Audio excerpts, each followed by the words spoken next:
The dust rose in golden clouds as the convoy rolled into Umawata village on that Saturday afternoon. 3 luxury vehicles, a gleaming white Range Rover flanked by a black G-Wagon and a silver Mercedes-Benz, crawled through the narrow village road like metal gods descending from heaven. "Obi money! Obi money!" The chant erupted from the dozen young men hanging out of the vehicle's windows, waving fat bundles of naira notes like flags of conquest. The bass from the speakers shook the very foundations of nearby houses. Children abandoned their play and ran alongside the convoy. Women emerged from their kitchens, wiping their hands on their wrappers. Old men looked up from their afternoon games of drafts, eyes widening. The boy had returned. Obi stepped out of the Range Rover like a king returning from exile. Designer sunglasses caught the afternoon sun. His white Gucci tracksuit was so pristine it seemed to glow. Gold chains, thick, heavy, numerous, hung around his neck like regal ornaments. On his wrist, a Rolex caught the light with every movement. His feet were wrapped in sneakers that cost more than most villagers earned in 6 months. "My people!" he shouted, arms spread wide like a messiah. "Obi-Don come back, and I come back with blessings." The crowd erupted. People pressed forward, touching him, blessing him, praising him. His mother, Mama Obi, pushed through the crowd, tears streaming down her weathered face. When she reached him, she fell to her knees. "Chineke," she wailed, "God has answered my prayers. My son has returned." Obi lifted her gently, embarrassed by the emotion but also basking in it. "Mama, I tell you say I go make am. You see now? Your son don blow." His father stood at a distance, leaning on his walking stick, his face a mixture of relief and something else. Something that looked almost like fear, but in the chaos of celebration, no one noticed. The party started immediately and lasted 3 days. 3 full days of music, food, and flowing drinks. Obi hired a DJ from Lagos, the same one who played at celebrity weddings. Canopies covered half the village square. Coolers of beer and soft drinks lined the perimeter like soldiers at attention. 3 cows were slaughtered. Mountains of jollof rice, fried rice, and pepper soup fed everyone who came, and everyone came. Obi moved through the crowd like a generous god, pressing cash into palms, solving problems with his wallet. "Your child's school fees? 500,000 naira, counted out in fresh notes. Your mother needs surgery? 1 million naira. Take it. Just make sure she gets the best treatment. Your bike broke down?" He pointed to one of his boys. "Emeka, take him to town tomorrow. Buy him a new one, a good one." The young men of the village watched with hungry eyes. They gathered around him like disciples, hanging on his every word, laughing too hard at his jokes, eager to be seen in his orbit. Chitty, his childhood friend, couldn't stop staring. They had grown up together, shared the same struggles, the same dreams. But while Chitty still rode a rickety Okada motorcycle for a living, Obi now owned a fleet of luxury cars. "Guy," Chitty whispered during a quiet moment on the second night, "how you take duam? Make you put me on a beg." Obi smiled, but the smile didn't quite reach his eyes. "I dey do business, my brother. Serious business." "Which kind business?" "Investment. You go know when time reach." He clapped Chitty on the shoulder and walked away, leaving his friend with more questions than answers. By the 3rd day, construction had begun. Multiple projects, all happening simultaneously. A massive mansion rising on the land behind his father's small house. 4 stories, swimming pool, the works. Another house for his parents, smaller but luxurious. A bungalow for his younger sister who was still in university. The village watched in awe and wonder. Men stood at construction sites, shaking their heads in disbelief. Women gossiped in the market, trying to piece together the puzzle of Obi's transformation. "They say he's doing oil business in Port Harcourt. I heard he has connections in the government. My cousin said he's into cryptocurrency. Some people are just blessed. God's time is the best." But underneath the celebration, underneath the admiration, a small seed of unease began to take root. 2 years earlier, Obi had been nobody special. Just another village boy with big dreams and empty pockets. He'd gone to the University of Lagos to study computer science, funded by the collective sacrifice of his entire extended family. Every uncle, every aunt, every cousin had contributed something. His mother had sold her jewelry. His father had sold a small piece of land. Education is the key, they'd told him. Go and bring glory to this family. But by his 3rd year, the money ran out. The glory never came. He'd watched his course mates, the ones whose parents had money, glide through university with ease. They wore designer clothes, drove cars, partied every weekend. Meanwhile, Obi struggled to pay his accommodation fees, sometimes going to bed hungry, too proud to beg. When he finally dropped out, he returned to the village in shame. He avoided eye contact with neighbors. He couldn't bear the pity in their eyes, the whispered conversations that stopped when he walked by. He tried. God knows he tried. He started a phone accessory business with borrowed money. Failed within 3 months. He tried selling clothes online, scammed by a supplier who disappeared with his capital. He joined his friends doing Okada riding, but his motorcycle broke down more than it ran. Every night, he sat under the village square with Chidi, Emeka, and the other young men. They would talk about life, about Nigeria, about their frustrations. "This country, no go better," Emeka would say, spitting into the dust. "We just day waste for here," Chidi would add. "Meanwhile, our mates abroad day enjoy." Obi said nothing most nights, but inside, something was burning. A desperate hunger, a reckless ambition, a willingness to do whatever it took. His father's health was failing, diabetes, high blood pressure, and they couldn't afford proper medication. His mother was aging fast, the weight of poverty crushing her spirit. His younger sister, brilliant and beautiful, might have to drop out of school next. The shame of it all was suffocating him. Then one day, without warning, Obi vanished. He didn't tell his parents, didn't tell his friends. His phone went off, his room sat empty. His mother wept for weeks. "Where is my son? What has happened to my child?" His father filed a missing person report at the police station. The officers took notes, promised to investigate, and did nothing. Months passed. 6 months became 12. 12 became 18. The village forgot about Obi. Life moved on. His mother's prayers became quieter, more resigned. His father's health worsened. And then, like a miracle, like a dream, like something from a Nollywood movie, he returned. Not as the broken boy who left, but as Obi Money, as success incarnate, as proof that anything was possible. The initial euphoria lasted about 2 weeks. Then, slowly, the questions began. Chidi asked first, pulling Obi aside after church one Sunday. "Guy, seriously, which work you dey do? You fit tell me now. We be brothers." Obi's smile was practiced. "I tell you say nah business, investment and business." "But which kind investment? Crypto? Real estate? Forex?" "Chidi, some things he no good to talk for phone, you understand? When time reach, I go carry you along." "But you never day use phone before. We day here face to face." Obi's expression hardened slightly. "My brother, just enjoy the blessings I day scatter. Be the money I give you no reach?" Chidi backed off, but the doubt remained in his eyes. The elders were more direct.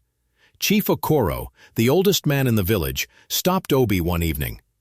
"Young man, I am happy you have prospered, but I must ask, this money, where does it come from?" "From hard work, Chief." "Hard work." The old man studied him with eyes that had seen 7 decades of life. "In 18 months, a boy who left with nothing returns with everything. What kind of work brings this kind of wealth so quickly?" "Legitimate business, sir." Chief Okoro nodded slowly. "I hope so, my son. I hope so. Because money that comes from darkness always carries its own light. And that light is fire." Obi laughed it off, but the old man's words lingered like smoke. Even his own parents questioned him. One night, after the construction workers had left, his father called him to sit on the old veranda. The same veranda where they'd sat years ago when Obi was a child, when life was simpler. "Obina," his father said, using his full name, never a good sign. "I am grateful for what you have done for this family. The house, the money for my treatment, your mother's joy. But as your father, I must ask, how did you acquire this wealth? Obi couldn't meet his eyes. Papa, I work hard. I day hustle. Hustling, I understand. I have hustled all my life. But this, he gestured around at the rising mansion, the cars parked in the compound. This is not hustle money. This is something else. Papa, I am not asking you to confess anything. I am asking you to be honest with yourself. Whatever path you have chosen, remember, every shortcut has its destination. Not all of them lead home. His father stood with difficulty, leaning on his walking stick, and walked inside. Obi sat alone in the darkness, and for the first time since his return, he allowed himself to feel the weight of what he'd done. The mansion was nearly complete, a towering monument to impossible success. 4 stories of marble and glass, a swimming pool that shimmered like a jewel, imported fixtures, Italian tiles. The workers whispered that the bathroom fittings alone cost more than they'd earn in 5 years. But there was one room that puzzled everyone. On the 3rd floor, at the end of a long corridor, was a room that Obi had specific, strange instructions about. No worker was to enter. No one was to install anything. He would handle that room himself. The builders thought it odd but said nothing. Money talks, and Obi's money shouted. When the house was ready and Obi moved in, that room remained his greatest secret. He installed multiple locks himself, heavy-duty padlocks, the kind used on bank vaults. He carried the keys on a chain around his neck, never taking them off, even in sleep. When people asked, his answers were vague. Nah, my office, my private space. Man must get where he day relax. That's where I keep important documents and valuables. But the room whispered its own stories. Emeka, who now lived in one of the guest rooms, noticed strange patterns. Obi was never available between 4 a.m. and 6 a.m. During those hours, his bedroom door was locked from inside, and he didn't respond to knocks, calls, or messages. Maybe he day pray, Emeka told Chidi. Rich people get their own spiritual routine. But there were other things. Obi looked perpetually exhausted, dark circles under his eyes that no amount of sleep seemed to cure. His skin, once rich and dark, began to look ashy, almost gray. He was losing weight despite eating well. You no day sleep well? His mother asked, worried. I day work hard, Mama. Business no day sleep. One night, Chidi decided to investigate. It was around 2 a.m., and he couldn't sleep. He wandered through the massive house, marveling at its opulence even now. He found himself on the 3rd floor, standing before the forbidden room. He pressed his ear to the door. Silence. Then, a sound. Low, rhythmic, like breathing but not quite, or like chanting, distant and distorted. His curiosity burned. He walked to the window at the end of the corridor, thinking maybe he could peek from outside. The mansion's architecture made it possible. The windows aligned in a way that, if you angled right, what he saw made his blood freeze. Through the gap in the curtain, barely visible in the dim light from a candle, he saw it. A coffin. A wooden coffin lined with what looked like red velvet, and arranged around it, things. He couldn't make out details, but there were objects, symbols, things that had no place in a living person's bedroom. Chidi stumbled backward, his heart hammering. He must have seen wrong. Must have. The angle was bad, the light was poor, his mind was playing tricks. But deep down he knew what he'd seen. He never mentioned it to anyone. Some truths are too terrible to speak aloud. The deterioration was gradual, then sudden. 3 months after moving into the mansion, Obi began to change in ways that couldn't be ignored. His weight loss became alarming. His mother tried to feed him, bringing food to his room, but he barely ate. When he did, he seemed to gain no nourishment from it. His skin turned from gray to an almost translucent pale. In certain lights, you could see the veins beneath, spidery and dark. His eyes became hollow, not just tired but empty, as if something essential had been scooped out, leaving only the shell. My son, you need to see a doctor, Mama Obi pleaded, tears in her eyes. I'm fine, Mama, just business stress. But he wasn't fine. Everyone could see it. The young men who had celebrated him now whispered behind his back. The villagers who had praised him now avoided his gaze. There was something wrong with Obi, something unnatural. The wealth continued to flow, more cars, more money, more everything. But Obi himself was disappearing, dissolving like sugar in hot water. Then came the prophet. Pastor Jeremiah was traveling through local villages, holding revival meetings. He was known for his spiritual sight, his ability to see beyond the physical realm. The entire village attended his meeting at the church, everyone except Obi. After the service, some of the churchwomen invited Pastor Jeremiah to visit Obi's mansion, to bless it, to pray for the benefactor who had done so much for the village. They arrived at the gate with the prophet. Pastor Jeremiah stopped walking 10 meters from the compound entrance. His face went pale. He began to shake. "What is it, Pastor?" the women asked. "That place," he pointed with a trembling finger. "That place smells of death and darkness. I cannot enter there. No one should enter there." "But Pastor—" "Listen to me," his voice cracked with urgency. "That house is built on blood. The money that paid for those bricks was earned in a coffin. There is death living in that place, dressed in expensive clothes, driving expensive cars. Do not go near it. Pray for the soul trapped inside, but do not go near." He turned and walked away quickly, as if pursued. The women stood frozen, then scattered, spreading the word like wildfire. Within hours, the entire village knew. Obi heard the rumors and laughed them off. "Old man donde see vision," he joked to his boys. But his laugh sounded hollow, desperate. That night, everything fell apart. It started around 3 a.m. Chidi woke to the sound of screaming. Not the scream of pain or fear, something worse. The scream of a soul being torn apart. A sound so primal, so filled with agony, that it seemed to come from somewhere beyond the human throat. It was coming from Obi's room. Chidi ran into the corridor. Emeka was already there, along with 2 other boys who had been sleeping in guest rooms. They pounded on Obi's door. "Obi! Obi! Open up!"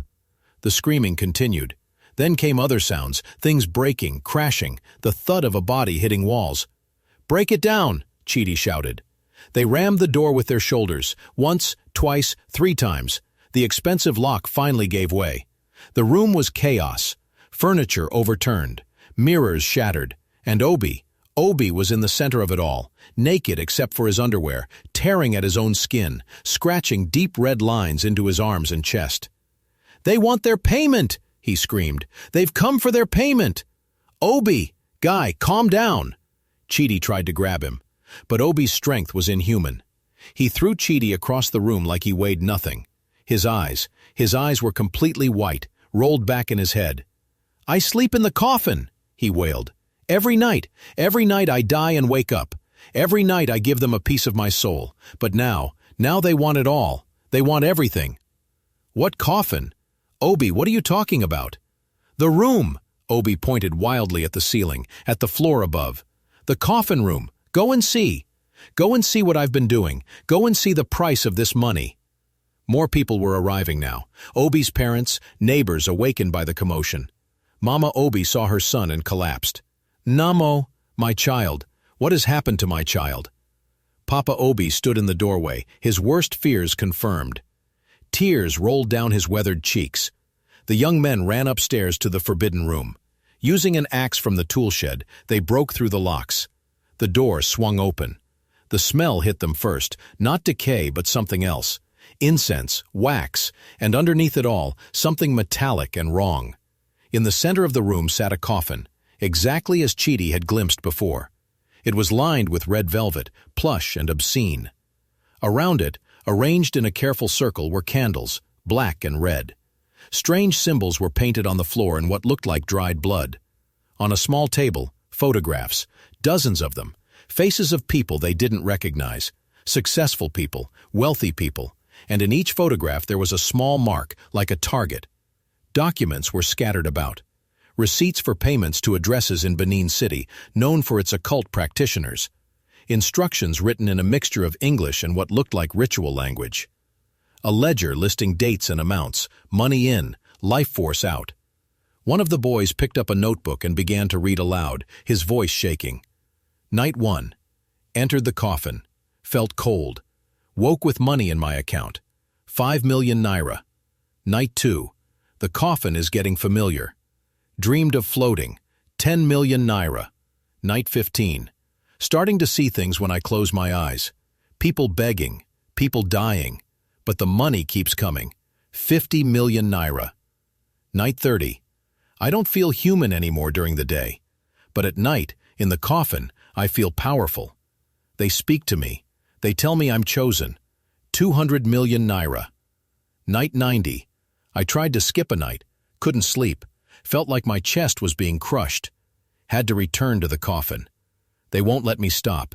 Can't stop. Don't want to stop. 500 million naira. Night 180. I am two people now. The one who walks in daylight and the one who sleeps with the dead. The money is everything. Nothing else matters. 1 billion naira. Night 365.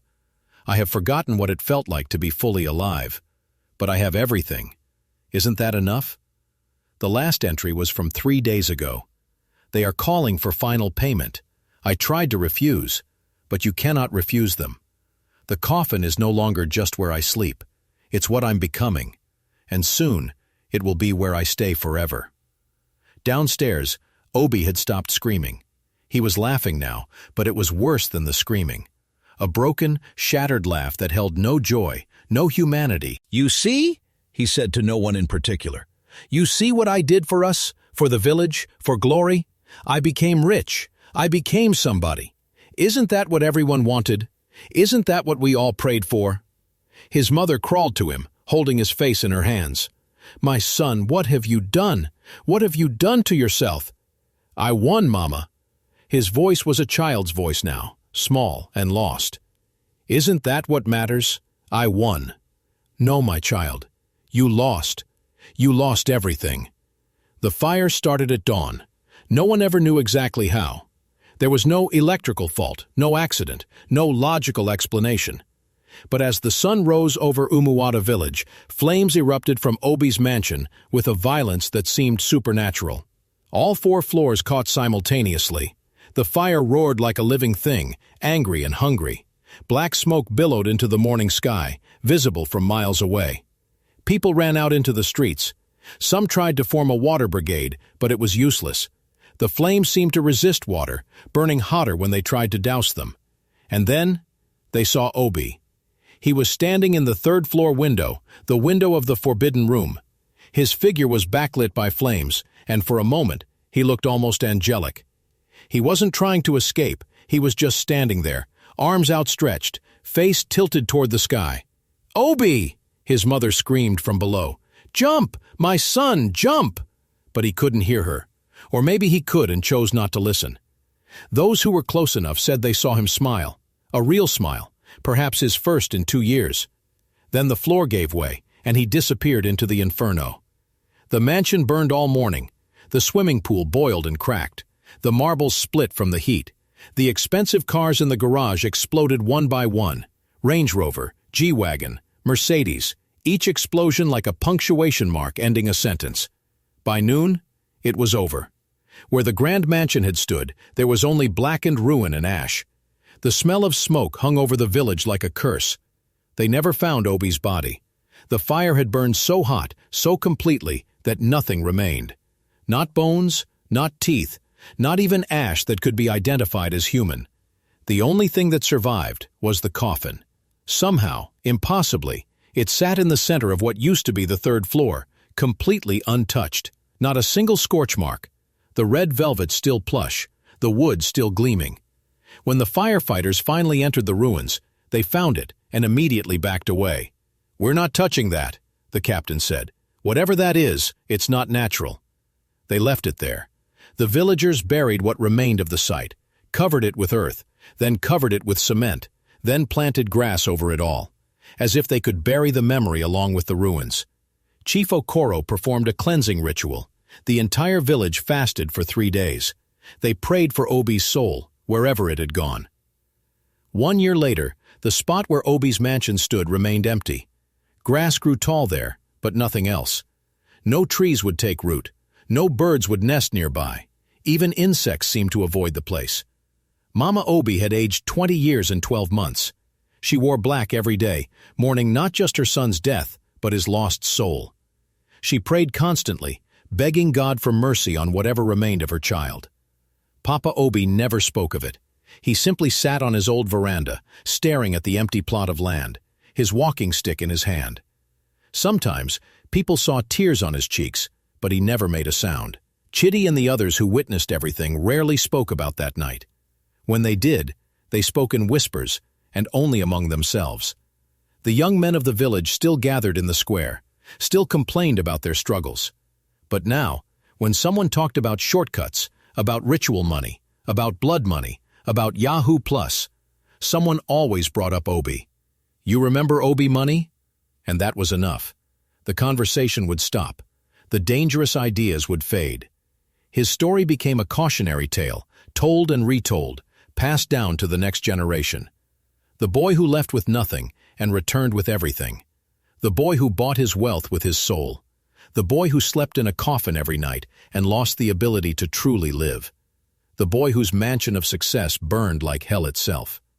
Sometimes, on quiet nights, people passing by the empty lot claimed they heard things. A voice, crying in the darkness. The creak of a coffin lid opening and closing. Opening and closing. Forever and ever.